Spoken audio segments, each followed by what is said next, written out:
Primero que todo, buenos días a todos y a todas. Un verdadero placer volver aquí a Guanacaste. Guanacaste es como para mí mi segunda tierra. Comencé aquí mi nombramiento como juez en el año, mejor ni me acuerdo, tenía la edad de 22 años cuando vine aquí, y siempre que vengo aquí es un gran cariño el que muestro por la zona y por la gente con la cual tengo mucho cariño y respeto profesional. También es una oportunidad interesante para estar aquí con el doctor José Rodolfo León, quien es mi compañero en el Tribunal Segundo Civil, y sobre todo mi amigo, al igual que don William, con el cual también compartí en su momento la oportunidad en que ambos conformamos o integramos el equipo de formación inicial de jueces. Nos tocó, como parte de ese equipo de formación inicial, viajar bastante aquí a esta zona, a la zona de Santa Cruz, sobre todo, para implementar la segunda versión del curso de formación inicial de jueces. Por lo que volver aquí a esta zona, ¿verdad?, junto con estos dos señores, y brindar una charla sobre un tema tan interesante como es el de la demanda improponible, ¿verdad?, que es un nuevo concepto dentro de la reforma civil. Pues siempre es un tema interesante y que nos lo va a tratar de desarrollar, ¿verdad? Primero que todo, a veces quizás la terminología o el lenguaje es un aspecto importante desde el punto de vista del derecho, ¿verdad? ¿Por qué? Porque a veces el lenguaje, ¿verdad?, se utiliza como un medio de comunicación, evidentemente. Entonces, cuando a las personas uno les dice demanda improponible, ¿verdad?, les suena como un aspecto en donde no voy a poder plantear mis demandas, o qué conceptos o qué aspectos van a llevar a un juez o a una jueza para decretar que mis demandas van a ser improponibles, o sea, no van a ser posible proponerlas ante los tribunales. Por eso mi charla se centrará sobre todo en definición de conceptos, ¿verdad?, en tratar de definir ese concepto interesante de la demanda improponible y cuáles son los aspectos que integran el concepto. Primero que todo, la norma que regula la demanda improponible es el artículo 35.5 de la reforma civil. Específicamente, la norma establece así: será rechazada de oficio o a solicitud de parte mediante sentencia anticipada, dictada al inicio o en cualquier estado del proceso, la demanda manifiestamente improponible, ¿verdad? Ahí nos señalan aspectos importantes, porque nos dice primero que será rechazada de oficio, ¿verdad?, lo cual implica una gestión oficiosa por parte del órgano jurisdiccional. También nos habla que a solicitud de parte, o sea que puede ser un planteamiento de una defensa por parte de la parte contraria, en donde nos dice que la demanda es de contenido improponible. Y por último también nos dice que es mediante una sentencia anticipada, dictada al inicio o en cualquier estado del proceso. Este aspecto de la sentencia anticipada lo tocaré quizás al final de la presentación. Ahora lo que me interesa rescatar es qué conceptos o qué elementos puedo determinar yo para que una demanda sea considerada improponible. Específicamente, el mismo artículo 35 nos dice: cuando el objeto o la pretensión sean evidentemente contrarios al ordenamiento, imposibles, absurdos o carentes de interés, nos dice el inciso primero. Como segunda hipótesis nos dice: cuando se ejerce en fraude procesal o con abuso del proceso, cuando exista caducidad, cuando la pretensión ya fue objeto de un pronunciamiento anterior como autoridad de cosa juzgada, de manera que el proceso que se está planteando es reiteración del anterior, y cuando la persona que lo propone carece de una evidente legitimación. Por último, nos habla también el sexto supuesto cuando el proceso anterior fue renunciado del derecho. Entonces ahora voy a proceder primero a hacer un acercamiento conceptual acerca, digamos, de lo que podemos definir como la demanda improponible desde el punto de vista del derecho procesal.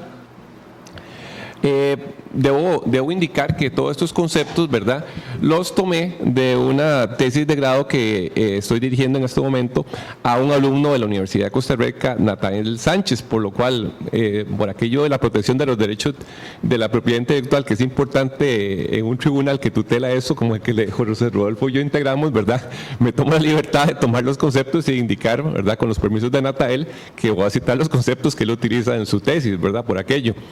Él nos dice, utilizando una definición que don Sergio Artavia y Carlos Picado utilizan en su código comentado, nos dice que el concepto de demanda improponible son aquellos supuestos defectos, ¿verdad?, que recaen en aspectos formales de la demanda, o sea, presupuestos procesales indispensables para la validez del proceso.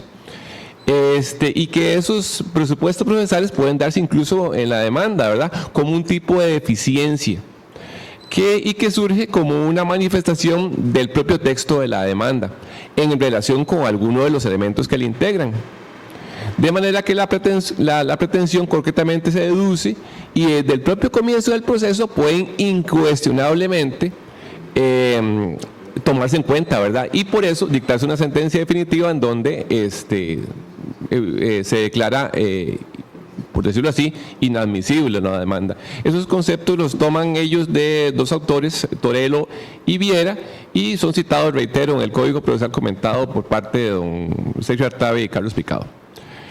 Nuevamente también un autor clásico del derecho procesal como es Quioenda nos dice que no existe, ¿verdad?, un derecho de accionar independientemente de un efectivo derecho privado o de un interés que puede conducir a una sentencia favorable. O sea, ese autor tan clásico, ¿verdad?, nos muestra que también desde un inicio, ¿verdad?, se analizaba la posibilidad de que la persona juzgadora pudiera dar ciertos límites a la posibilidad de accionar, que es dentro de un fundamento de tutela judicial efectiva del artículo 41 de la Constitución Política, podían fijarse ciertos lineamientos, ¿verdad?, para poder limitar esa potestad de tutela, ¿verdad? Entonces nos hablaba él de la capacidad que, si bien es cierto, existe una libertad de accionar que corresponde a todos los ciudadanos, no es por sí solo un derecho, sino que ese derecho, en sentido riguroso de la palabra, requiere también un derecho de accionar a través de un medio idóneo que requiere ser controlado por el órgano jurisdiccional. Y de esta forma, ¿verdad?, se genera una tutela judicial efectiva del derecho.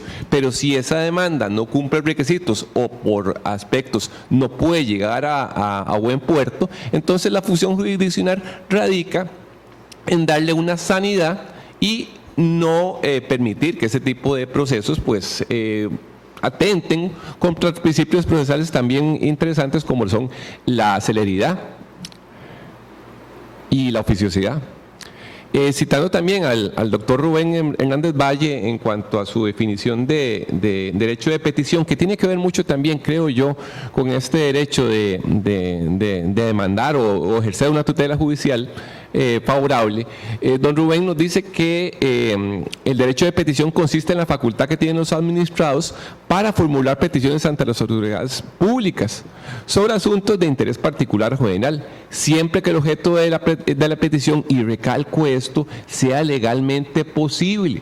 ¿Qué implica esto? Que si un constitucionalista tan destacado nos está diciendo que el objeto de la petición debe ser legalmente posible, entonces la función del órgano jurisdiccional es determinar, como una manera de filtro, que si eso es legalmente posible. Ahora, pasemos a una situación que a mí me encanta desde el punto de vista metodológico.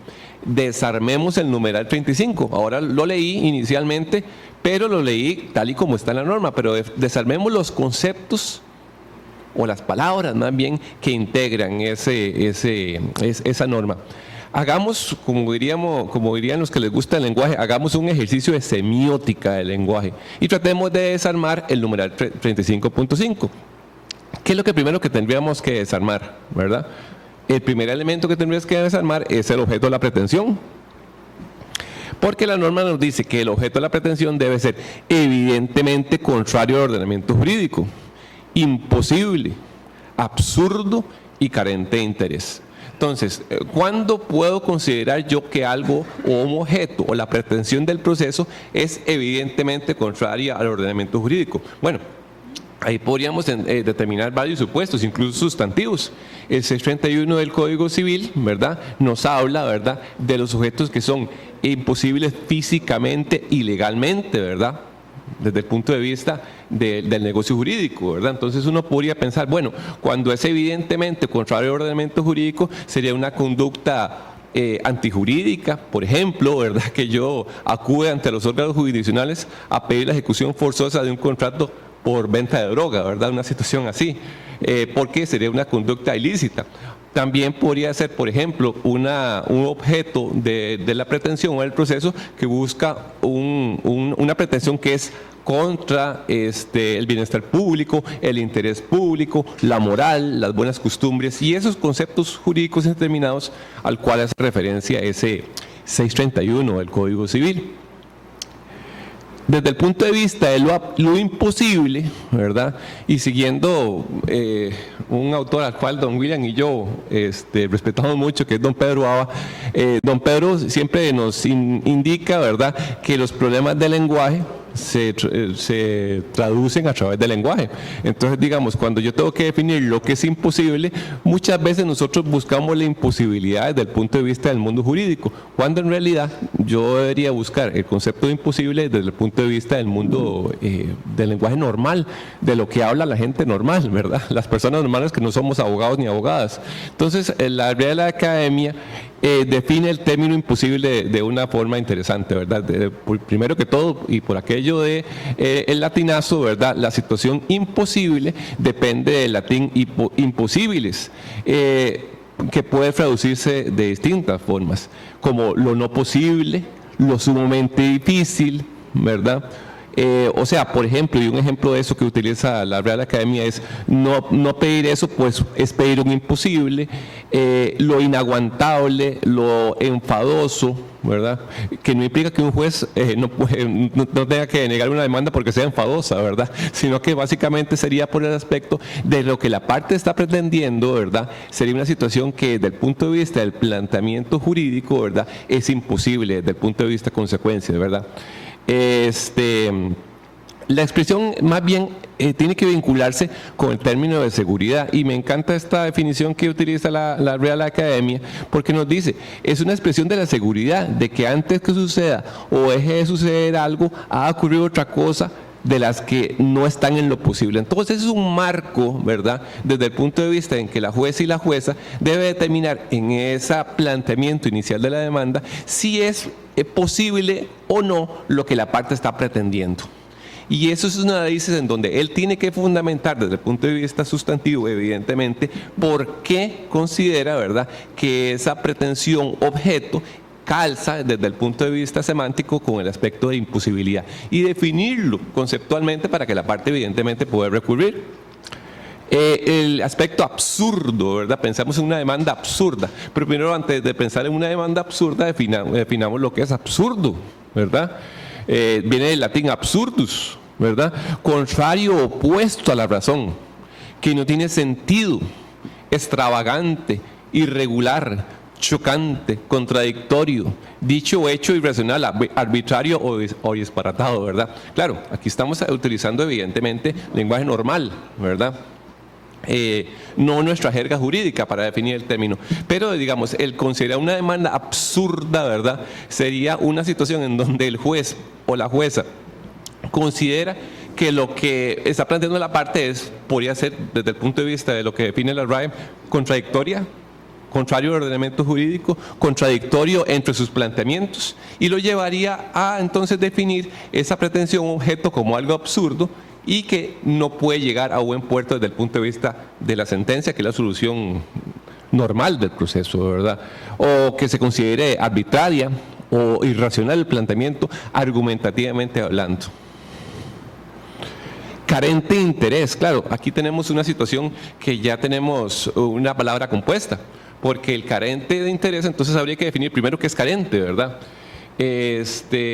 La Real Academia lo define como que carece de algo por ejemplo, una obra carente de originalidad. En cambio, el interés pues tiene distintas derivaciones. Yo prácticamente elegí una, ¿verdad?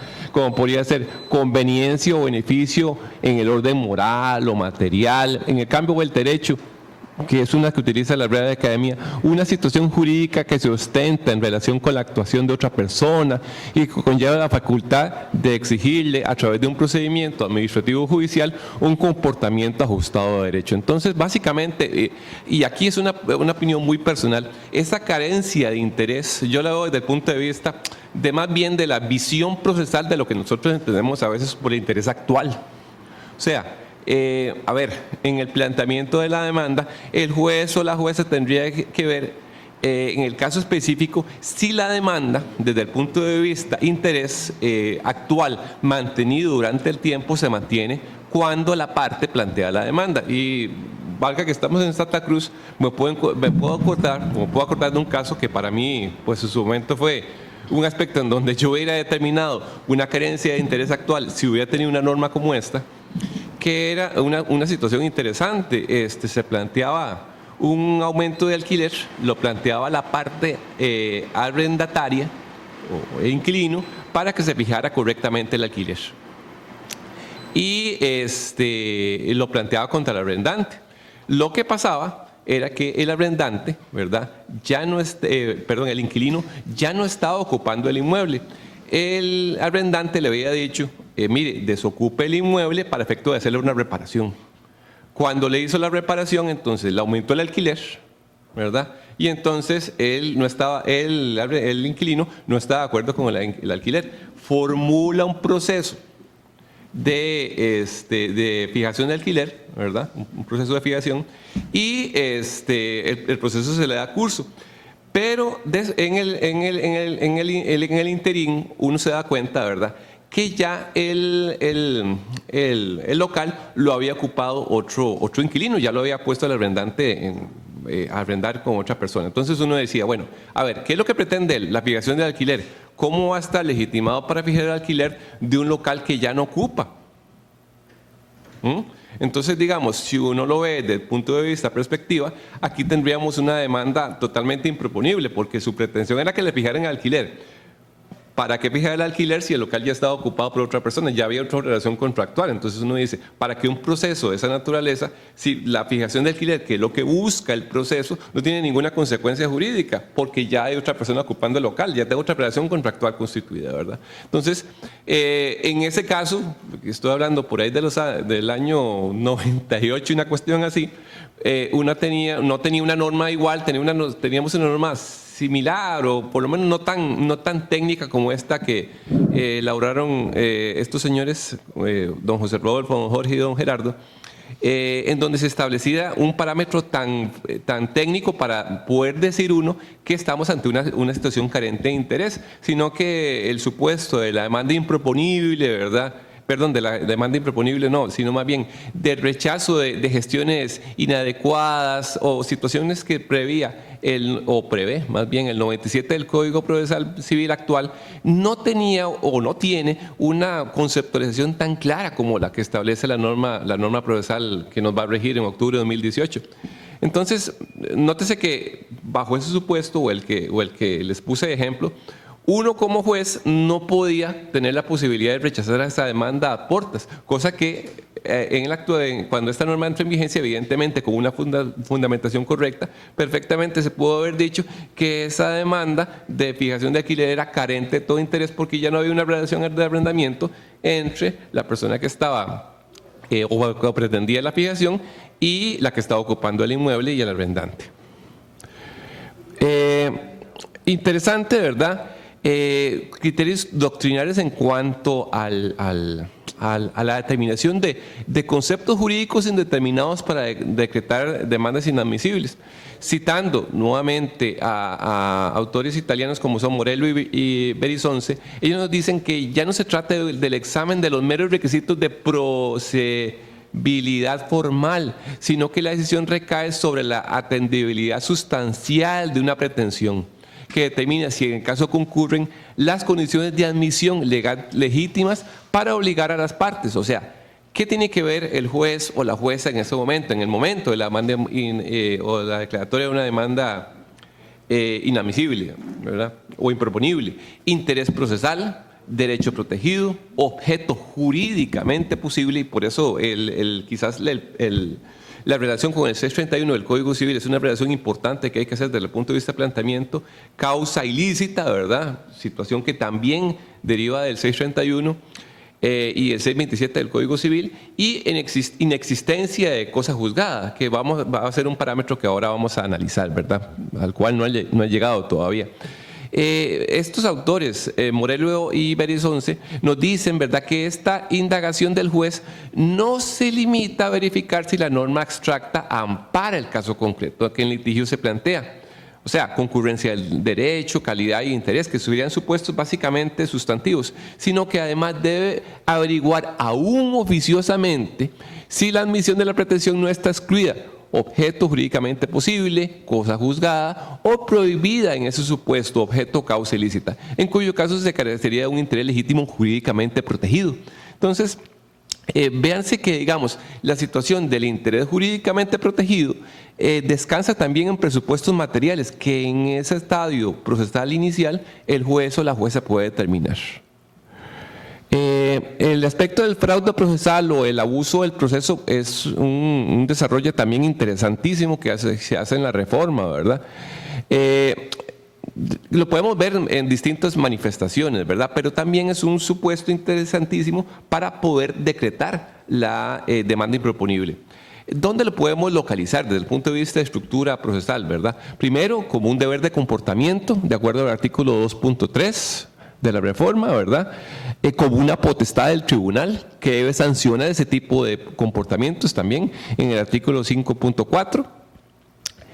Y también más concreto, ¿verdad?, en los artículos 6 y 39. Específicamente el 6, ¿verdad?, quizás ese es el más desarrollado, pienso yo, desde el punto de vista del fraude y abuso procesal, porque nos dice, cuando el resultado del proceso haya mérito para considerar que se actuó con temeridad, mala fe o abuso en el ejercicio de los derechos procesales, el tribunal lo declarará en sentencia dentro del mismo proceso. Claro, aquí la norma hace una situación interesante, ¿verdad?, porque al hablarlo en sentencia, ¿verdad?, nos está dando el supuesto en donde después de la trapa del contradictorio, el juez o la jueza puede decretar el fraude o abuso procesal. Pero también recordemos que el artículo 35.5 no lo está posibilitando a hacerlo tanto en la etapa inicial como durante el transcurso del proceso, y no habría ningún choque conceptual entre uno y otro, salvo mejor opinión de aquí mi querido compañero a la izquierda, don José Rodolfo León, al cual yo cariñosamente le llamo el espíritu de la ley. Yo pienso que esta ley tiene 3 espíritus, ¿verdad? Y perdón por don José Rodolfo, yo lo identifico a él como el espíritu más gruesito. Tengo un espíritu más delgadito, ¿verdad?, que es don Jorge López, y el espíritu más morenito sería don Gerardo, ¿verdad? Entonces por ahí son 3 espíritus interesantísimos, ¿verdad? Casi como los 3 Reyes Magos, ¿verdad? Pero con sus características específicas geniales cada uno de ellos. Salvo que ellos me indicaran otra cosa, yo pienso, ¿verdad?, en mi humilde criterio, ¿verdad?, que esta situación del fraude o el abuso procesal, ¿verdad?, perfectamente también, aunque la norma hace referencia a la situación que el tribunal lo puede decretar en la sentencia dentro del mismo proceso, está haciendo una relación directa, ¿verdad?, también con el 35.5. Y dice también condenar al responsable al pago de los daños y perjuicios que había ocasionado. Claro, aquí estaríamos en otro parangón, ¿verdad?, porque al hacerlo ya no bajo la modalidad de la demanda improponible, sino desde el punto de vista de la sentencia, ¿verdad?, estaría aquí efectuando una condena, pienso yo, totalmente distinta a la que prevé el 35.5, porque creo que el 35.5, y don José Rodolfo me corregirá, parte de otra premisa, ¿verdad?, parte de un rechazo de la demanda, ¿verdad? Sin embargo, no lleva aparejado en concreto esta condena, aunque podría pensarse, ¿verdad?, que esa demanda improponible, dependiendo del estado procesal en donde se esté decretando, también pudo haberle causado a la parte contraria, ¿verdad?, eventuales daños y perjuicios, por lo que se podría pensar en un supuesto en donde la demanda improponible también ¿verdad? Aplicando este fraude o abuso procesal se podría perfectamente cuadrar. Ya que se me quedó viendo, eso quiere decir que me va a decir algo ahora. Concluirían los dos, o sea, si hay fraude procesal y demanda improponible, eventualmente daños y perjuicios, pero los daños y perjuicios siguen siendo subjetivos por el abuso. Ah, perfecto. Perfecto. Bueno, tener los espíritus aquí, ¿ves? Los espíritus le hablan a uno, eso es importantísimo eso. Y siempre en las jornadas de capacitación de la Comisión de Civil, tenerlo él junto a otros compañeros como Guillermo Guilá, ¿verdad? Con sus dudas interesantísimas, Carlos Dalolio, bueno, el mismo don William, siempre es interesante y es parte de lo rico de poder estudiar esta reforma, a la cual, pues, evidentemente también invitamos a todos y a todas a este estudio, ¿verdad? De la reforma, ¿verdad? Bien. Siguiendo con el tema, ¿verdad? Entonces, sería un aspecto de que, como bien lo indica don José Rodolfo, podría eventualmente también hablarse de esa posibilidad desde el punto de vista del daño subjetivo. Siguiendo ya con aspectos más distantes de la norma, también podemos ver manifestaciones de ese abuso procesal en las demandas de revisión que regula el artículo 72.1, inciso 2 de la reforma, ¿verdad? En donde nos dice que la revisión de los procesos también, ¿verdad?, tiene efecto de cosa juzgada material siempre y cuando concurre alguno de los siguientes causales. Y una de las causales es cuando medie fraude procesal. ¿Por qué lo llamo a colación? Porque, digamos, el fraude procesal tiene distintas derivaciones. Se puede ver desde el punto de vista de la demanda improponible, pero también se puede ver desde el punto de vista del estadio, incluso la demanda de revisión, en donde por un fraude procesal perfectamente la parte puede acudir a una solicitud de revisión del fallo, ¿verdad?, por encontrarse ante un supuesto de fraude procesal. En cuanto a la cosa juzgada o la posibilidad de, ante una cosa juzgada, de decretar una demanda improponible, pues siempre ha sido un tema que a mí particularmente me llama la atención, porque como bien lo dijo don William ahora, uno es un híbrido extraño, ¿verdad? A veces me llaman espía extraño, ¿verdad?, entre la materia laboral y civil. Los cuales estamos unidos con esta reforma, ¿verdad? La sala segunda, ¿verdad?, en los tiempos en que yo era letrado del magistrado Van der Lat, siempre era la hipótesis de que la cosa juzgada, ¿verdad?, técnicamente, ¿verdad?, y era un choque que tenía con la sala primera, no era considerada como una posibilidad de decretarla oficiosamente, sino que la sala segunda lo veía más bien como una posibilidad más bien de ejercicio del principio dispositivo. La sala segunda consideraba que la cosa juzgada únicamente se podía decretar cuando la parte interponía la excepción. No lo ve como lo veía o como lo ve la sala primera. La sala primera siempre fue la hipótesis que la cosa juzgada era una derivación del presupuesto material falta de derecho. Este planteamiento interesante, ¿verdad?, lo ve uno reflejado en la reforma, ¿verdad? Porque el artículo 64, ¿verdad?, que me define el instituto, ¿verdad?, me dice que para que se produzca cosa juzgada es necesaria la identidad de sujeto, sujeto y causa, como bien todos y todas la sabemos, pero interesante porque ese criterio jurisprudencial de la sala se incorpora dentro de la reforma, porque nos dice la cual se puede ser declarada de oficio. Claro, esa situación conlleva también para hacer una relación directa con la demanda improponible, porque hacer una situación en la cual puede declararse de oficio, ¿verdad?, yo, juzgador o juzgadora, podría decretar esa cosa juzgada de oficio. Ahora me voy a indicar los aspectos de la sentencia o no, ¿verdad?, pero o de este tipo de procesos, pero bueno, eso es algún aspecto que después dilucidaré.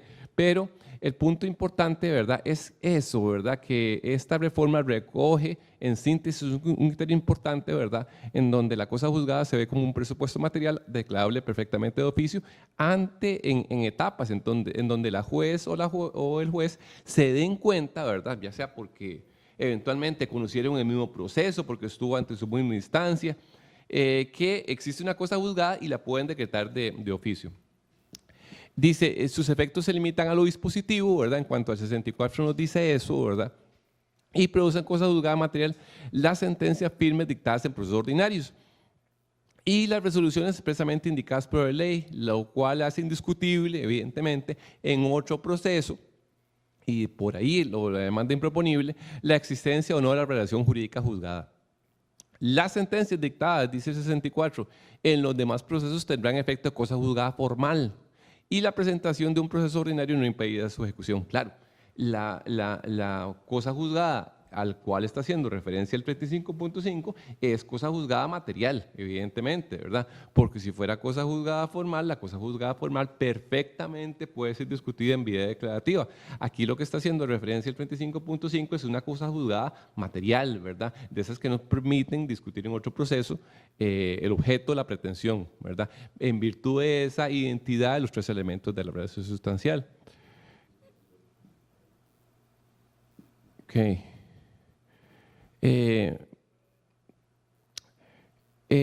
Reitero, ¿verdad?, que esa cosa juzgada material es declarable de oficio y también en cuanto a sus manifestaciones interesantes para la materia penal, el artículo 45.5 de la reforma nos dice que las sentencias dictadas por los tribunales penales sobre la falsedad de un documento de influencia en el proceso tendrán valor de cosa juzgada. Entonces, perfectamente desde el punto de vista, y eso es una opinión muy mía, ¿verdad?, pensaría uno que si, digamos, si lo que se está discutiendo es la falsedad o el proceso civil tiende a la declaratoria de falsedad de un documento por alguna falsedad ideológica y eso ya ha sido determinada por sede penal, ¿verdad? Entonces esa situación, ¿verdad?, ya sea de valor de cosa juzgada, ¿verdad?, podría eventualmente también ser considerada por órgano jurisdiccional para decretar la demanda improponible si el punto ya ha sido dilucidado con eficacia de cosa juzgada material por parte del tribunal penal. Importante también, derivaciones de esa cosa juzgada material se pueden dar con los acuerdos conciliatorios, porque el artículo 51.3 nos dice que los acuerdos conciliatorios producen también cosa juzgada material. Entonces, eventualmente, ante ese supuesto, si el asunto ya ha sido conciliado y el juez sabe o la jueza sabe que el aspecto ya ha sido conciliado con eficacia de cosa juzgada material, entonces perfectamente otro supuesto en donde podría decretar esa cosa juzgada material sería porque ya existe una conciliación, ¿verdad?, en donde él o ella determinan que ya no es posible discutir en la vía ordinaria lo que ya habían conciliado las partes, ¿verdad? Reitero, siempre pretendiendo que existe una identidad de objeto, parte y causa, ¿verdad?, evidentemente para decretar esta cosa juzgada. También la norma nos habla de la falta de legitimación evidente. Ahora, esta situación de evidente, ¿verdad? ¿Cuándo puedo determinar que la falta de legitimación es tan evidente? Primero, ubiquémonos en qué es la legitimación y cómo lo ve la reforma, ¿verdad? Nos dice el 21.1, parte legítima será parte legítima aquella que alega tener o quien se le atribuye una determinada relación jurídica con la pretensión. ¿Ok? Entonces, lo primero que habría que determinar es, primero, ¿qué es legitimación? Y el 21.1 me lo define de una forma muy clara, ¿verdad? Importante la situación que dice el 21.2, porque nótese que la norma del 35.5 hace referencia a una falta de legitimación evidente. Entonces uno se preguntaría, ¿y cuándo es tan evidente? ¿Verdad? ¿O cómo fundamentar una evidencia tan grande de la falta de legitimación para poder decretar una demanda improponible? El 21.1 sería un aspecto importante porque me define lo que es parte legítima, ¿verdad? Pero también tendríamos que identificar una situación que prevé el 21.2 en cuanto a la legitimación, que nos dice determinación de capacidad o legitimación.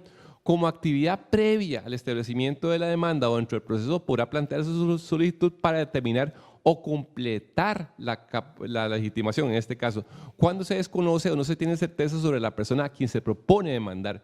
Para tal efecto se podrá citar a cualquier persona a declarar bajo juramento sobre los hechos referentes a la capacidad de legitimación, identificando al sujeto legitimado. Los tribunales ordenan las medidas necesarias para efectuar esa verificación. Entonces, y aquí, en el planteamiento de las hipótesis, ¿verdad? Que ahora, no sé, don José también, al rato podemos discutir un poquitito sobre el tema. Discutir, yo diría yo, conversar acerca del tema, sería el aspecto de si esa situación se podría presentar desde el punto de vista de que yo le pido esa actividad previa al órgano judicial para determinar una legitimación, llevo prueba y en realidad esa prueba no me permite arribar a quién es el que está legitimado para hacer, a ver, que si estoy legitimado o no, ¿verdad? Porque la norma creo que parte de un supuesto más bien de legitimación, pero desde el punto de vista pasivo, ¿verdad? Porque me dice, para tal efecto se podrá citar a cualquier persona a declarar bajo juramento sobre hechos referentes a la capacidad de legitimación e identificarse al sujeto legitimado. Uno lo interpretaría esta norma con respecto a que yo no estoy muy claro acerca de quién es el legitimado pasivamente, me refiero yo, ¿verdad? Pero, claro, porque si no, entonces estaríamos ante un supuesto totalmente distinto, ¿verdad? O sea, uno presupone, de acuerdo al 21.1, que yo estoy legitimado. Si no lo estoy, y si eso es tan evidente, es por eso que el juez o la jueza decreta la demanda improponible.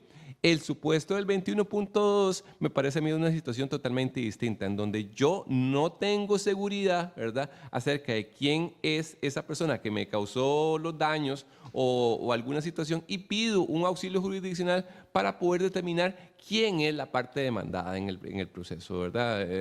Sí, por lo menos yo le hago esa lectura, ¿verdad? Pero bueno, lo bueno de tener los espíritus, reitero, es siempre, y tenerlos como amigos es mejor, ¿verdad? Siempre están a la orden, como don José. En cuanto a esa falta de legitimación concreta y específicamente su ubicación en la norma, ¿en qué supuestos podría determinar yo la falta de legitimación, ya sea evidente en un supuesto concreto? O sea, digamos, uno lo puede ver en una demanda declarativa, un ordinario, pero habrá normas específicas de la reforma que me hablan de esa legitimación concreta. Pues sí, en el proceso sumario de desahucio tenemos un ejemplo, ¿verdad? En el 104.2, específicamente la norma habla así: legitimación podrá establecer el desahucio quien compruebe su condición de propietario, arrendante o subarrendante, o de poseedor sobre el inmueble por título legítimo, o quien acredite que su derecho deriva de quien tuvo la facultad para concederlo, ¿verdad? ¿Ok? Entonces, digamos, si esa condición no se da, ¿verdad? Evidentemente, entonces, ¿qué podría decretar el juez o la jueza en ese momento? Una demanda improponible desde el punto de vista de un proceso sumario de desahucio, porque perfectamente, al no darse el aspecto de legitimación tal y como lo concreta el 104.2, yo tendría que decir perfectamente, aquí tengo un supuesto de demanda improponible porque la legitimación que me pide la norma, ¿verdad?, no la cumple. Entonces tendría que finalizar el proceso mediante esa forma, ¿verdad?, de demanda improponible, porque técnicamente lo que está analizando es que existe una falta de legitimación evidente por no enmarcar en el 104.2, ¿verdad? Pienso yo, ¿verdad? También en el sumario de RIU, ¿verdad?, que, bueno, ya no pasa a ser interdicto, sino que pasa a ser sumario de acuerdo a la nueva terminología, nos habla el 108.1. El proceso sumario de RIU procederá cuando el mal estado de un edificio, construcción, árbol o inmueble constituye una amenaza para los derechos del poseedor o los transeúntes o pueda perjudicar bienes públicos. La demanda puede ser establecida por cualquiera que tenga interés. Entonces, ¿qué nos implica eso? Que aquí la falta de legitimación evidente no es tan evidente. ¿Por qué? Porque en estos supuestos, ¿verdad?, es un supuesto clarísimo de abstracción en donde cualquiera que tenga interés, pero que tendría que ser su interés desde el punto de vista del mismo 35.5, un interés de esos que están tutelados en la norma, un interés legítimo para poder plantear la demanda. Entonces, aquí perfectamente, ante un sumario de RIU, yo también podría, pienso yo, dictar demandas improponibles a no cumplirse ese supuesto de interés, ¿verdad? Es como un control jurisdiccional, ¿verdad?, que se tiene que hacer al inicio del proceso. Pero hay supuestos muy concretos, hay otros que son muy abstractos. Estos son muy concretos, me parece. En el monitoreo arrendaticio también, en el artículo 112, cuando me dice prueba de la legitimación para un proceso de monitoreo arrendaticio podrá acreditarse con el contrato mediante una resolución judicial anterior que establezca o los recibos periódicos de pago. Entonces, aquí tendríamos otra situación interesante. Si esa legitimación no me la demuestra él bajo esa situación, entonces tendría una falta de legitimación evidente que me llevaría también a una demanda improponible. Dependiendo de la naturaleza, aquí estoy analizando supuestos concretos, ¿verdad? Ya la aplicación de la norma. Interesante, ¿verdad?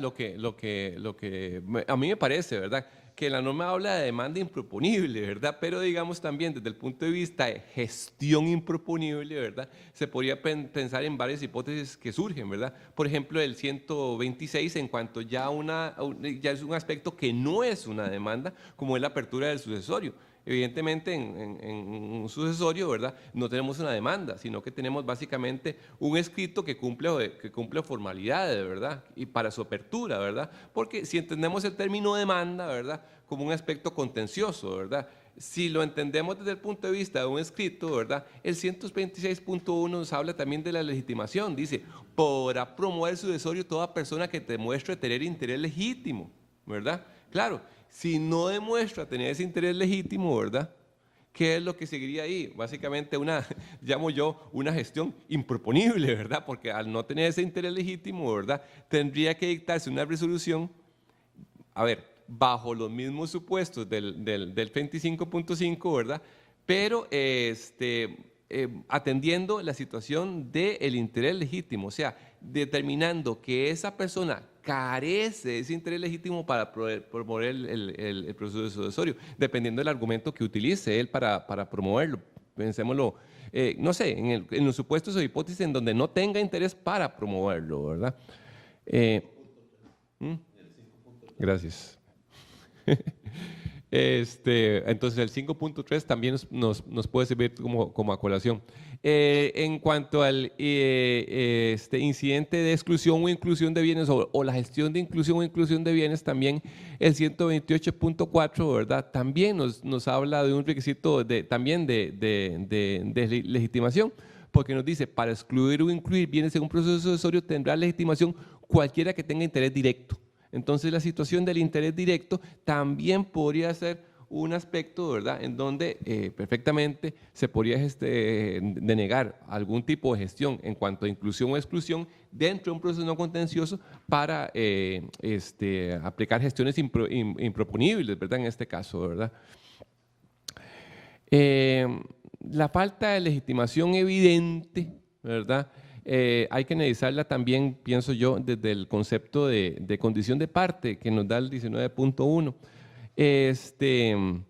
¿Por qué? Porque esa falta de legitimación evidente en este proceso o en esta reforma nos abstrae también de grupos. El 19.1 me dice que pueden tener condición de parte y el inciso sexto es una situación interesante. Los grupos organizados a los que se les reconoce, y recalco eso, legitimación de grupo. Entonces, si la falta de legitimación evidente es un supuesto que me lleva a la demanda improponible, entonces un grupo organizado al cual yo como juez o como órgano jurisdiccional no le reconozca la legitimación como grupo para tutelar intereses, ¿verdad?, podría argumentar de esa forma para decretar esa demanda improponible también, por desconocer o más bien rechazar su legitimación para tutelar, ¿verdad?, intereses de un grupo, ¿verdad? Sería un aspecto en donde el juez o la jueza tendría que decretar eso desde el punto de vista del proceso, ¿verdad?, me parece a mí. El aspecto de la renuncia del derecho, ¿verdad?, también es una situación interesante, ¿verdad? Si la parte ya ha renunciado al derecho en un proceso previo ya establecido, entonces evidentemente el juez o la jueza podrá decretar también la demanda improponible. ¿Cómo entendemos o cómo entiende la reforma la renuncia al derecho, ¿verdad? Es un concepto que hay que verlo, ¿verdad?, en el artículo 53 de la reforma. Dice, en cualquier estado de proceso se podrá renunciar al derecho pretendido sin que sea necesaria la conformidad de la parte contraria. Cuando sea procedente, se dará por terminado el proceso, salvo que fuera parcial, en cuyo caso continuará el procedimiento en relación con el rol renunciado. El renunciante será condenado al pago de las costas y daños y perjuicios y no podrá promover, importante eso, nuevo proceso con la misma causa o objeto. Entonces, ante esa renuncia del derecho, evidentemente, si el juez o la jueza conoce esa situación, que ya renunció del derecho en un proceso anterior, puede llevarle a un supuesto también de demanda improponible. Entonces, basado en eso o en ese argumento para poderla denegar. A ver, para ir concluyendo, aspectos que podemos ver de la reforma o que a mí por lo menos me llama la atención en la reforma. La situación, y que fue un aspecto que don William en alguna oportunidad que estuvo yo en una exposición de él, tocó ese tema y me pareció sumamente interesante acotarlo y con todo el respeto lo voy a comentar, que es el aspecto de la norma, porque la norma me dice que a través de una sentencia se declarará la demanda improponible. Entonces uno se pone a pensar en esa situación hipotética de que el juez lo haga oficiosamente con solo el planteamiento de la demanda.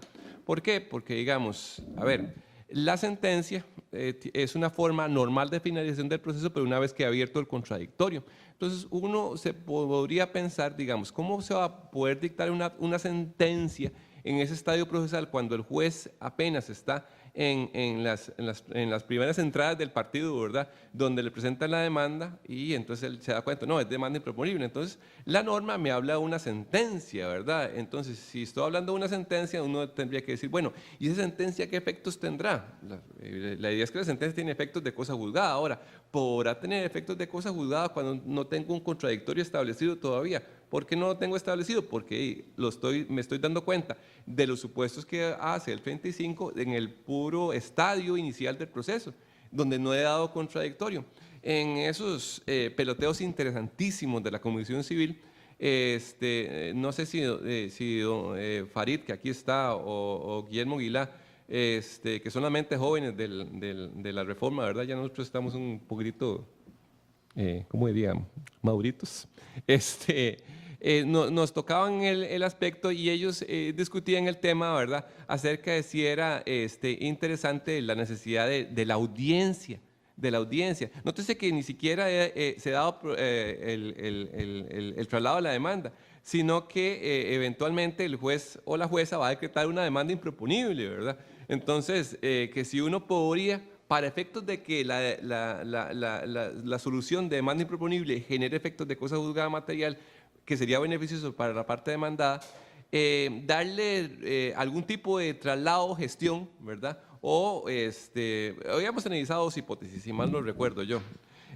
Una era la posibilidad de darle una audiencia acerca de la posibilidad de poder decretar una demanda improponible X, ¿verdad? Simplemente bajo esa hipótesis incierta de decirle eso, a efecto de que la parte me dijera algo, ¿verdad? Una audiencia previa a la demanda. Y otra es darle traslado a la demanda, ¿verdad? Proceder en ese estadio decretar la demanda improponible, ¿verdad? Una vez establecido el traslado. Cosas positivas y cosas negativas, digamos, de esas dos hipótesis, que meramente estamos en el planteamiento argumentativo.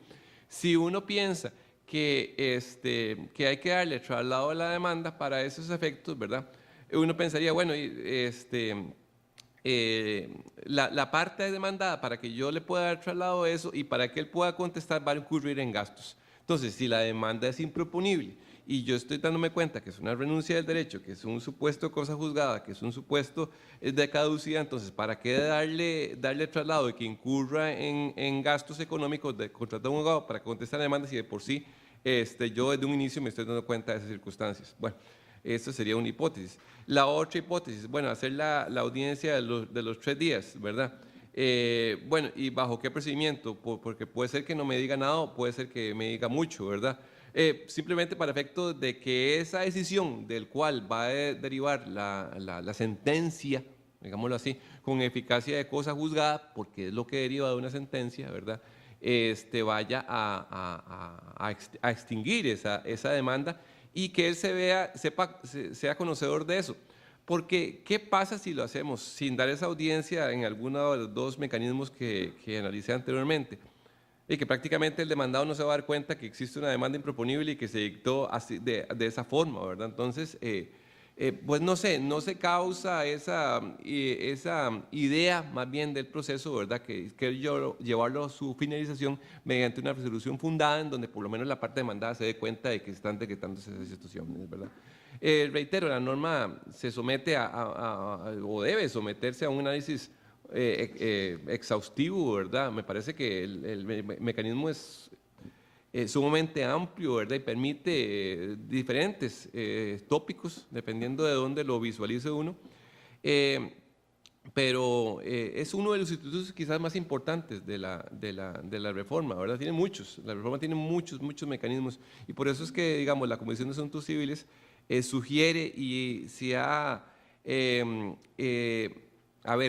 se ha incorporado tanto como lo dijo don William, tanto a nivel jurisdiccional como a nivel de colegio de abogados y abogadas y como a nivel también de las universidades a implementarla, ¿verdad? Porque es necesario retomarla, tomar esta nueva expectativa de una nueva reforma que, como yo lo llamo en clases, es lo más hermoso que puede tener un abogado o abogada al enfrentarse al mundo del derecho, que es algo nuevo, poder interpretar, argumentar, razonar con base a normas nuevas es importante, ¿verdad? Porque es como explorar un universo nuevo que se nos abre, ¿verdad? Sin miedos, sin temores, con mucho estudio, ¿verdad? Que es como deben enfocarse los problemas, ¿verdad? Si quieren esta presentación, con mucho gusto les doy mi correo electrónico, jeolazo@yahoo.com, y con mucho gusto se las puedo remitir, y cualquier consulta que les pueda responder, con mucho gusto. Muchas gracias. Muchas gracias a don Jorge y a don José Rodolfo. Tenemos que ir cerrando la transmisión con Facebook. Después nos vamos a quedar aquí tal vez con algunas preguntitas y con la videoconferencia para concluir la actividad de hoy. Quiero aprovechar que estamos transmitiendo en vivo a través de esa red social para decirles que estos son nuestros primeros intentos de comunicarnos con un auditorio bastante más amplio al que normalmente nos dirigimos. Y para esos efectos incluso tendremos que irnos replanteando las cosas, mejorándolas, para que cuando estemos hablando con ustedes por este medio, lo podamos hacer de una forma que implique una manera de comunicarse mejor con cada una de las personas que nos pueden estar viendo. Mientras mis compañeros hablaban, yo trataba de identificarme con las distintas personas que podían estar viendo la transmisión. Incluso estuve viendo algunas que estaban viendo la transmisión y teníamos abogadas y abogados, pero teníamos otras personas que no lo eran, y eso hay que aprovecharlo, ¿verdad? Esta conversación fue una conversación de alto nivel técnico con dos personas con condiciones técnicas extraordinarias, todos los conocemos, y entre nosotros los abogados nos entendemos bastante bien, a veces nos cuesta un poquito más, pero el lenguaje que utilizamos es un lenguaje a veces técnico, que pareciera no serlo, porque es nuestra materia prima, es el elemento en el que jugamos nosotros, la comunicación. Y cuando estamos hablando de comunicación oral, pareciera que las palabras que utilizamos llegan igual a todo el mundo, y esa no es una realidad. Y no es una realidad porque utilizamos un metalenguaje, utilizamos un lenguaje que no necesariamente está dirigido a todo el mundo, sino que está dirigido a un auditorio particular, y ese auditorio particular normalmente son los abogados. Eso fue lo que hicimos hoy. Yo quería aprovechar en consecuencia este auditorio y esta actividad para hacerle un par de preguntitas nada más a estos señores desde otro lugar, desde el lugar de las personas que no necesariamente se comunican bajo el lenguaje técnico en el que nosotros nos acostumbramos a comunicar. Y es importante porque, por ejemplo, nosotros hablamos de defensa material, nosotros los abogados, y eso se supone que lo hacen las partes, cosa que no necesariamente las partes conocen. O sea, las partes se supone que tienen un conocimiento del caso que están planteando, sin embargo, alguien los dirige y es un abogado, que esa es la defensa técnica, pero ellos se supone que deberían de jugar un papel en donde cada quien asuma una posición de defensa de sus circunstancias. y no necesariamente eso lo conocen. Y para mí es muy importante porque cada día nos damos cuenta, cada día más, y la experiencia nos va diciendo que no necesariamente lo que la parte quiere, lo que la persona que está buscando en la justicia pretende, es exactamente lo que llega a buscar. Y entonces siente uno que hay una disonancia ahí en el camino, algo que sucede, algo que se pierde, ¿verdad? Y es importante que en auditorios como este lo aprovechemos como para hablar un poquito de eso. Y a mí me gustaría que don José Rodolfo, que habló del tema de la demanda y la pretensión, nos diga en su vasta experiencia, les voy a decir que este señor tiene, que podrá tener unos 30 años de carrera como juez, o sea, no es poca cosa, y además muy exitosa, y cuando digo muy exitosa es una de las personas a la que más acudimos todos en la jurisdicción civil y fuera de la jurisdicción civil en temas de derecho privado. Entonces, y además con valores profundos, o sea, valores muy importantes, valores con los que nos identificamos la gran mayoría de los costarricenses. Eso es José Rodolfo, pesa todo eso, ¿verdad? Y en consecuencia para mí pesa mucho. Dentro de esa experiencia y dirigiéndose José Rodolfo a las personas que no necesariamente son abogados, a mí me gustaría que nos contaras, dentro de esa experiencia, cuáles son las mayores dificultades que ves cuando se plantea una demanda para poder finalmente concretar la aspiración que puede tener la parte de justicia. O sea, ¿qué dificultades ves cada vez que lees una demanda y que de alguna forma lo estás traduciendo a nuestro lenguaje y decís, ¿qué problema? Aquí no necesariamente vamos a poder concretar lo que pareciera que tal vez estaban planteando o lo que se dibuja de alguna forma que tal vez las partes estaban planteando o los abogados de la parte. Entonces, en esa vasta experiencia, ¿qué nos dirías, José Rodolfo? Bueno, primero muchas gracias por los calificativos que no soy tan viejo, no tengo 30 años todavía, sino 20 y tantos. Pero sí, hay un punto que es muy importante resaltar. En algunas oportunidades antes de entrar al Poder Judicial, bueno, tuve experiencia de práctica fuera del Poder Judicial, de enfrentarme a lo que es presentar una demanda, enfrentarme a lo que es tratar de que una parte, una persona, pueda transmitir qué es lo que quiere y para qué es lo que quiere, digamos, a un órgano jurisdiccional, a un juez, a un tribunal. Y el problema, más bien yo me voy a ir un poquito más atrás, ¿cuáles son uno de los principales problemas que yo veo después de la experiencia de tanto tiempo? Uno de los principales problemas, y aprovechando de que la comunicación puede hacerse a diferentes sectores, no solo a judicatura, sino a abogados y personas en general, es la comunicación del cliente con el abogado.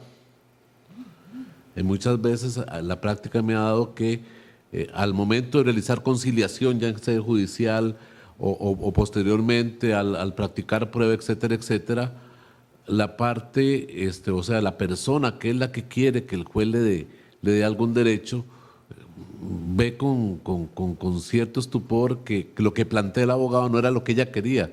Es que el abogado lo que hizo fue otra cosa, yo no quería esto, yo quería lo otro.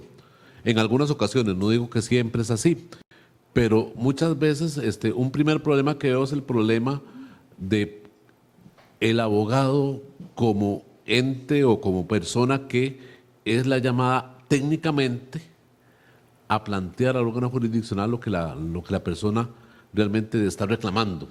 Entonces muchas veces hay un problema de comunicación entre el abogado y no digo que solo en la profesión jurídica, en la profesión médica también, ¿verdad? El médico a veces ve al paciente como un objeto de su profesión, no como una persona de la profesión que está desarrollando. Igual al abogado a veces se le olvida cuáles son los intereses del cliente y que en efecto tiene que saber captar esos intereses y transmitirlos al órgano jurisdiccional.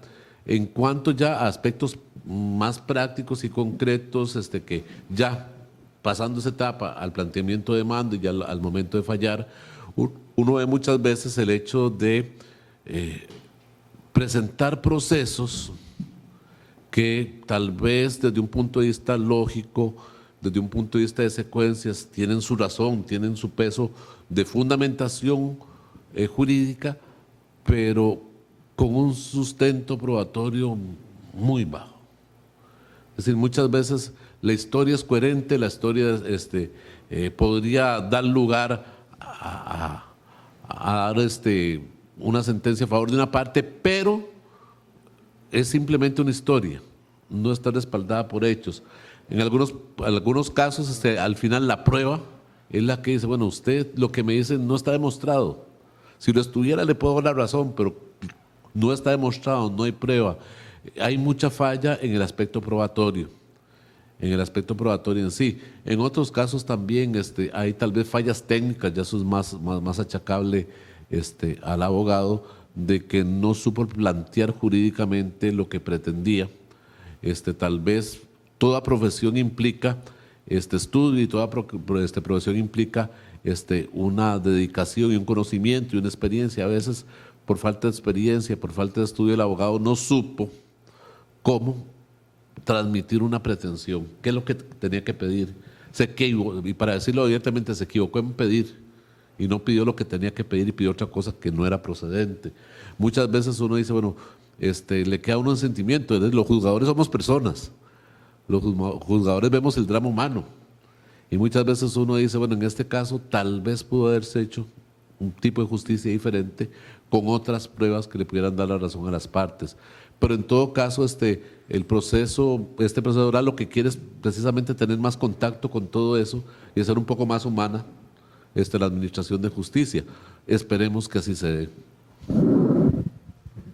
Bueno, en esto último que nos dice don José Rodolfo y dirigiéndonos también a personas que no necesariamente sean abogadas, que sepan que esas audiencias también son lugares donde ustedes se pueden expresar directamente con los jueces, de alguna manera dentro del orden que implica un juicio que es necesario para que cada parte sea oída y lograr equilibrios entre ambas partes. Ustedes podrán expresarse, cosa que no necesariamente se podía hacer con el proceso escrito. Otra pregunta del mismo estilo para don Jorge, que también cuenta con los mismos atributos que dije don José Rodolfo, y es que de verdad que hoy estoy acompañado de dos grandes compañeros con valores extraordinarios. Don Jorge nos estuvo hablando de la demanda improponible. Yo me traslado a la posibilidad de entender eso desde una persona que no sea abogada. Improponible, que no puede proponerla, ¿verdad? Digamos, sin entrar en consideraciones jurídicas, sino que tratando de entender ese tema, improponible. Y entonces una persona se preguntaría, ¿para qué la ley va a regular la posibilidad de plantear una demanda y después resulta que un juez puede decirme que eso no se podía plantear? O sea, ¿qué justificación puede tener algo así? O sea, ¿cómo es que van a venir a regular una situación en donde yo estoy planteando algo para que me den, en procura de que me reconozcan un derecho, de que me declaren un derecho, y que me digan así de buenas a primeras que parece ser lo que hace este instituto jurídico? Estoy hablando desde otro lugar, no desde abogado, con un instrumento que está ahí en la ley que dice que el juez me puede cerrar las puertas muy pronto y diciendo, no, mire, eso que usted planteó no se lo puedo conocer. Quizás la situación evoca más bien un tema, viendo desde el punto de vista de la persona usuaria, ¿qué beneficio saco yo si algún juez me va a decir que mi demanda no tiene ni pies ni cabeza, por decirlo de alguna forma, ¿verdad?, para plantearse? Veámoslo, yo lo vería desde el punto de la persona usuaria, desde la perspectiva de la persona que a veces, y no son muchos casos los que vemos en la práctica, o usualmente vemos en la práctica, de personas que plantean demandas, tienen su expectativa psicológica en espera de un proceso, y uno conoce que a veces estar esperando un proceso más bien se vuelve una carga psicológica para la parte, ¿verdad? Esperar el resultado de un proceso a veces puede durar el tiempo que dure, pero durante toda esa etapa o ese tiempo que pasa, la persona se siente bajo la expectativa de qué será lo que me resolverá el juez, o tendré razón o no tendré razón. Para mí el instituto lo que ofrece es esa posibilidad, ¿verdad? Que la parte debería entenderlo así, como esa posibilidad de que el juez puede hacer un filtro técnico al inicio, ¿verdad? Y no someterme a una expectativa a veces de decir, bueno, es que mi abogado me dijo que eso se podía llevar, y después, a fin de cuentas, 5 o 6 años después, viene un juez y me dice que no, ¿verdad? Entonces, me plantea esa posibilidad de que al inicio ese juez puede hacer un análisis técnico, ¿verdad?, de acuerdo a los conceptos que me da la norma, y de negármela bajo una hipótesis que evidentemente puede ser recurrible, ¿verdad? Pero por lo menos no me hace crear expectativas falsas acerca de que, porque el Poder Judicial a veces me le dio curso a un proceso para, a fin de cuentas, decirme, ¿verdad?, que no tenía ningún contenido, ninguna razón para poderlo plantear, ¿verdad? Entonces, viéndolo así, ¿verdad?, desde el punto de vista de ventaja para la parte, podría ser eso, la posibilidad de que tenga,